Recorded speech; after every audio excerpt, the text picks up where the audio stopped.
has very dry hands like me. My hands are so dry, so are my lips. Hello, if you want to know about some very British lifestyle habits that are different from the Nigerian culture or norm, definitely keep watching.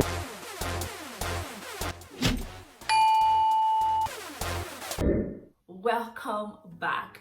My name is Elohor. If this is the first time you're tuning into my channel, I really do appreciate you. Thank you very much. I am a Nigerian living in the UK. I talk about my beautiful experiences or not so beautiful experiences, the embarrassing things even. Check my videos, you definitely know what I'm talking about.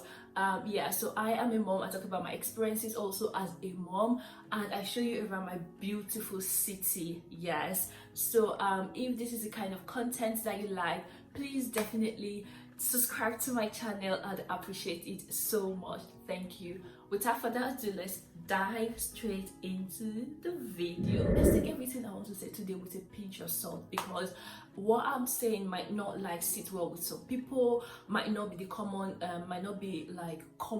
with some people also, but on an average, this is what I have noticed for myself. The first thing is the fact that the British people are very polite. Yes, they are very polite to a fault. Like, a British person can feel some kind of way about you, negative even about you, but they won't tell you to your face. They will hold it back in themselves. If they want to tell you something, even a negative thing, they would actually use a positive word to frame it up, but you know that what they are telling you is actually not a good thing, compared to Nigeria, where on an average someone can actually tell you something to your face, that you are fat, you need to slim down. You just gave birth, why is the fat all over the place? But you're supposed to be drinking pepper soup and slimming down, and all those kind of words that can actually be hurtful. So another thing I told you is, these are very random things. Another thing is prescribing drugs here in the UK. I found out that doctors don't just prescribe drugs. In Nigeria, you see a doctor, I'm feeling headache,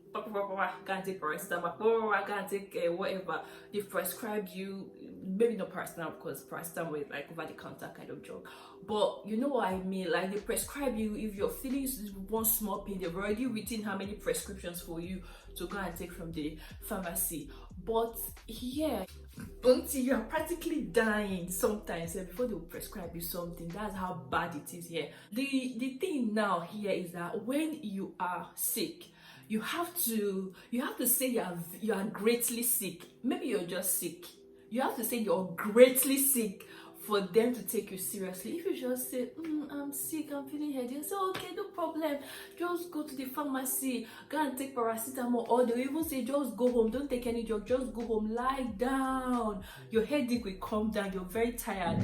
If you have watched up until this point and you are enjoying my stories, why don't you subscribe to my channel, please? Thank you. Another random and interesting thing here is that people don't dress up to church as we dress up to church in Nigeria. In Nigeria now, we used to tie gele, gold, everything. In fact, the gold will be tearing our ears like this. Buba, rapa, our head tie, which is like part of us, which is the beautiful thing about us. And don't ever mistake the fact that I'm saying all these things to downcast Nigeria. I'm just pointing out the difference in cultures, okay? All right. Anyways, yeah, so in Nigeria we like to show off, show out. Any opportunity we have to give them gaga, bang bang bang. But here, I feel like it's a very calm culture most of the time anyway. It's a very calm culture. During the summer, where you see there's heat, you don't need to cover up much. You see men wearing shorts to church, wearing shorts and just a slipper to church, wearing shorts and maybe just a simple shoe to church, and just a hat and a t-shirt, and a polo even, so it's not like it's not a door that I feel. But back in Nigeria, you don't want to underdress to feel like you're poor, or you don't have finances, or you're economically down, or whatever. You dress, we dress consciously or unconsciously. We dress up to impress. Sometimes that's just the truth. In Nigeria, we dress up to impress. Another random thing is the twisted way they talk. As in, if you want to tell me to pick up the cup, why would you not just tell me, Elohor, can you please pick up the cup? Which they actually say sometimes, but most of the time, see what they say. They say, do you think you can help me pick up that cup? Like, they're asking you, do you think, and you feel like they're giving you the option. Though they're not giving you the option, darling. They're actually telling you to pick up that cup and bring it to where it's supposed to be, or bring it to them. So when you say that, I'll be like, if a Nigerian tells me, do you think you can pick the paper off the floor for me? I'll look at myself, I'll be like, I'm too tired, I don't think I can do it right now. Do you understand? That's like the normal reply you expect from me as a Nigerian to a Nigerian. But if a British is telling you that you better stand up, especially an older person, you better stand up and pick it, because they're actually telling you to stand up and pick it up. That's what they're telling you. So, or if somebody says, do you think you would want an ice cream? They're not giving you the choice to actually say, I want an ice cream. They actually want you to say, yes, I want an ice cream. Another British random habit is the fact that you don't want to overstep your boundary. Like, you know how in Nigeria now, when you go to your friend's house, you would want to help with the kids, with like even dishwashing, in fact.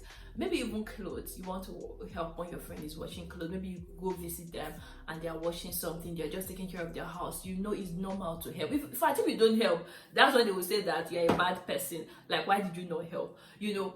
But here is the other way around. When you go to someone's house, you don't want to start going to pick toys off the floor like you are the cleanest person on earth. What? Or you don't want to, you finish eating, then you go to do the dishes, you start washing the dishes. No. I remember when my mom came around, we went to my daughter's godparents' house, and they baked a cake. And my mom was feeling guilty, like she wants to help. She wants to help to wash up, after baking. She wanted to help. And my children's godparents is like, no, you don't have to do that, lazy.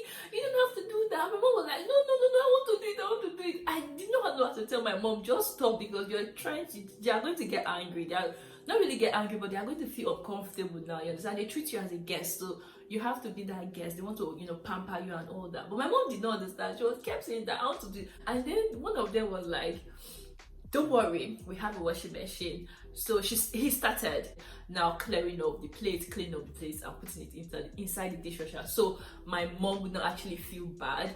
So my mom would actually understand that he got it. I try not to overstep my boundaries anyways, because I've noticed that you don't do things when you're not called to do that. You might do it for good reasons, but it might not seem, good for them. So always be careful. For me anyways, I'm always careful. The Brits are also known for taking a walk. One of their very random habits is taking a walk. Yes, so they like to take a walk after a meal. They like to go out, and just walk the food off. Walk all the fats off of their body. Yes, that's one thing that they do, and I actually like very well. When I just came here, right, when we go to town to go and eat, my husband will be like, oh, let's take a walk back. I'm like, why are we taking a walk back when I don't eat this food finish now to go sleep? For her, so I just did. So why are they taking a walk back? But yeah, he would always say, oh, let's take a walk back, don't worry. And I got to appreciate the fact that if you take a walk, if you finish eating at a restaurant and you take a walk back, whether you have a car or not, if you try to even make it an habit to actually like take a walk after having a meal, you will feel very light and you will sleep very well, as in you sleep better, if I should even say. Yes, so I got to realize later that taking a walk is actually a very good thing. You understand? Not just taking a walk after a meal anyways, taking a walk in random, like they like going to the countryside, seeing the ruins of 19 whatever, seeing the castle of this one, that one, seeing the what's it called now, the lakeside, seeing the there are so many things to see around here. So yeah, they like taking a walk to see whatever. I remember when I was pregnant also, they took me on lots of those like countryside walks. We used to go we used to drive down to the countryside, have a walk, have a picnic, just eat, have a little quiet time. But in Nigeria, hey, take a walk first. Hey, why they jerk? Oh, your husband is so far around. You don't get money. Why? Is it a crime to take a walk on that zone in Nigeria? Not a crime. People have cars, but they just like to stretch their legs and whatever. So yeah, the mentality between Nigerians and the British people is very, very wide. Very wide. Is very, very different, and It's not surprising, actually, not surprising at all. So that is the end of my random interesting British lifestyles here in the UK compared to Nigeria. But yeah, hope you have fun listening and watching this episode. I hope you stop by again. Please do subscribe to my channel. I really would appreciate it from the bottom of my heart. Please subscribe to my channel. Thank you. Thank you for watching up until this point. I really do appreciate you. I appreciate you from the bottom of my heart. I am so grateful. Thank you very much. I'll see you in my next channel. I'll see you in my next video. Bye.